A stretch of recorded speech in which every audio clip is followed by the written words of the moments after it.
First though, Ashley James and Nick Ferrari are here to talk us through today's top stories. Good morning to both of you. Thank you for joining us. So we're going to start with a really interesting story, Ashley. We're running a poll on the website as well, so we'd love our viewers to get involved with the poll if they would like to via the app. Whether it should be illegal or not to smack your child. A group of campaigners and celebrities have written to the Prime Minister demanding a law change so that the children have the same protection as being hit if you're an adult. Yeah, so I'm actually going to Parliament today with the NSPCC. And by the way, this is a law that already exists in Wales and Scotland. So it's basically saying, like the laws are there to protect adults, the same should be extended to children, that we should not be able to smack children.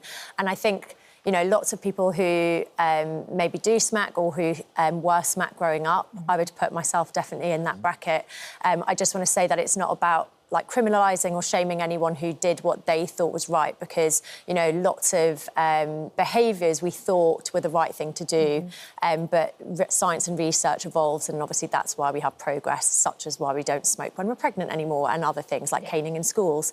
So the idea behind this is obviously that when you smack, it might stop the behaviour in its tracks, but it doesn't actually teach a child why their behaviour is wrong or how they could react differently, and it just instills fear. So, you know, if we hit them, we teach them that violence and control are how you get what you want. And, of course, it's actions over words with children. You know, you might say, be kind, be good, but then if you're hitting them, then that's what they're learning is as a learned behaviour, that's how they get what they want. So for me personally, like, number one, I wouldn't want to be my children's first bully, but I'd also hate to teach them that love and violence are intertwined. Or that if they don't get what they want or someone's annoying them at school, that it would be OK to hit, because, of course, we all are unanimous that children shouldn't hit other children. Of course. Nick, in Wales and Scotland, they've already changed this law so the children have the same protection of adults. And the Department of Education said, we're looking closely at legal changes made there in relation to reasonable punishment, but we've got no plans to legislate at this stage.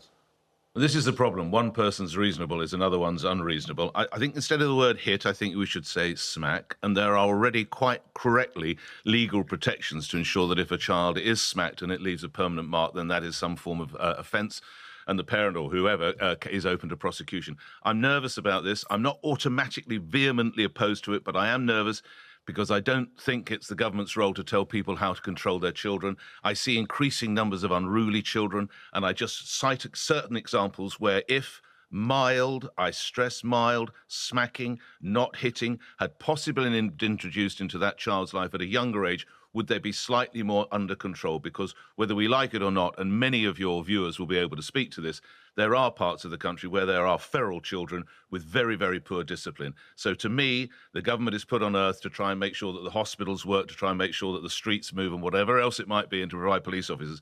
The government are not put here to tell me how to raise my child or my children. I would just like to interject and say that this letter is supported by the Royal College of Paediatrics and Child Health and the charity Barnardo's, and I think it's really important that, OK, maybe it's not the government's role to tell us what to do, but it's also the government's role to safeguard everyone, and that includes children. And I think often we talk about discipline and we hear the line like children don't have discipline anymore, but the term discipline comes from the word disciple, which means to teach. And we can set firm boundaries and we can raise respectful children without violence being incorporated. And, you know, as I said earlier, like when you're smacking, it doesn't teach empathy, self-control, and it kind of underpins fear. And I think if we want a more compassionate and kind society, and if we look at a lot of, you know, like domestic violence, violence against women, like all of these things, I'd say that clearly something has gone wrong, and I'm not putting that down to smacking, but I don't, you know, I think I just want to be really clear that you can have very, very clear boundaries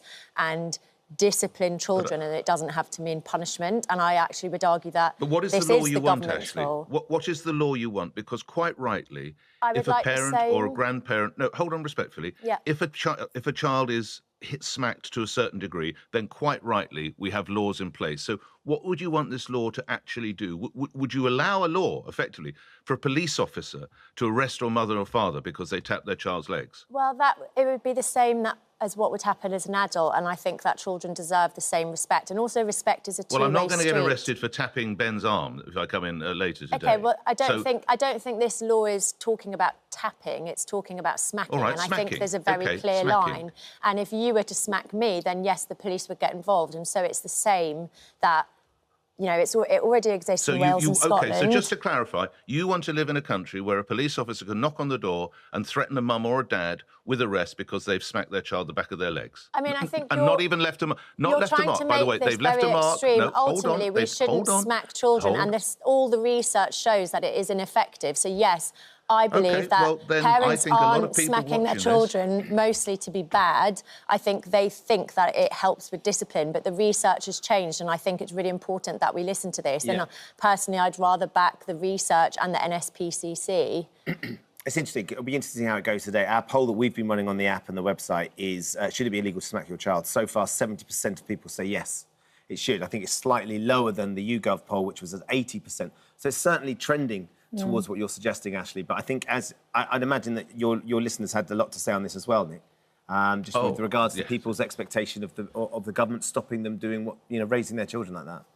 Yeah, and I mean, I get very nervous because callers phone, I was smacked as a child and it never did me any harm. Well, how do you know it didn't do you any harm? Possibly it has done you harm and you'll never know the harm that it's done. But the very valid fear was raised by others who say, look, I don't think it's the government's role to ensure that a police officer could arrest somebody, effectively arrest a mother, because they tapped their child on the back of the legs. That, for me, is not progress. I think the key thing is it's not about criminalising parents, it's about breaking cycles and following the science and research. But what do you think a law does, Ashley? What does a law do? I mean, Nick, I do understand what laws do, but I think you're taking it to a very extreme level. I don't think, but as you said, most people don't agree with smacking children. I think what Nick's getting at is if you introduce a law, if someone contravenes that law, they are breaking the law. Yeah, I fully agree that people should not smack children in the same way that the law exists for adults, and it already exists in Scotland and Wales. And we're not seeing an uproar in Scotland and Wales of police turning up at doorsteps. We'll look forward to seeing how that goes later on. That's interesting. Let's stay on the subject of parents, but maybe some more badly behaved parents who... Yeah, it's not the kids that are behaving badly. No. The parents have behaved badly. More than 40 schools have banned parents from attending their children's sporting events because of concerns over bad behaviour. And actually, this weekend, Milo was playing football and there was a bit of a rumpus on the side of the football pitch. Between two parents? Yes, between people that were watching the game. They're 9. I wonder where we've come to, Nick, where a school partnership has had to ban 40 schools' parents coming to watch their events because of the behaviour of the parents. And these are primary schools, by the way. That's a quick word on school partnerships. It was an idea set up in Tony Blair's government to try and ensure that more children got more exercise, so it absolutely works. Unfortunately now, because it would appear that we're becoming, as we've just heard in Kat's instance, a less tolerant society or a more aggressive society, we now have incidences where referees are shouted at. Now, remember, these are primary school children, so in most instances, if you read the report, it's secondary school children who are doing the reffing. So you've got adults, mums and or dads, or perhaps big brothers or whatever, shouting at a 15-year-old who's reffing a junior's hockey game, whatever it might be, or football game, which is extraordinary. And in other events, and I find this remarkable, in running races, apparently, a parent has deliberately walked into the path or the lane of the child who was winning the running race, so their child, who presumably was in second or third, could win the race. Where does this behaviour come from? It's appalling. Do you know what? It's heartbreaking for the parents who just want to go and support and aren't doing this, Ashley. But it sounds like it's just what the schools need to do. Yeah, and it's a shame, isn't it? Because I'd be gutted not to be able to watch my children participate in anything, but especially in this sporting field. And I think, again, we hear this idea that you can't be competitive anymore. You absolutely can be competitive. And also, this isn't about policing parents' behaviour, but it's about safeguarding and protecting the dignity of all children and all staff.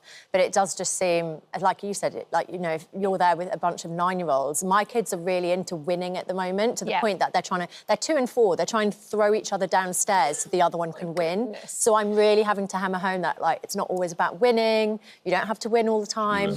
But the thought that there's parents shouting at them, being like, you need to win, you kind of worry for them. And also, isn't the most important thing about all of these sporting things being able to go and shake the other person's hand and go, well done, good game? You've got to be good winners and good losers. I watched my godson play rugby on Sunday, a really fabulous mini rugby tournament. He plays for Oakham Under-10s up in Leicestershire at Lutterworth. It was really well organised.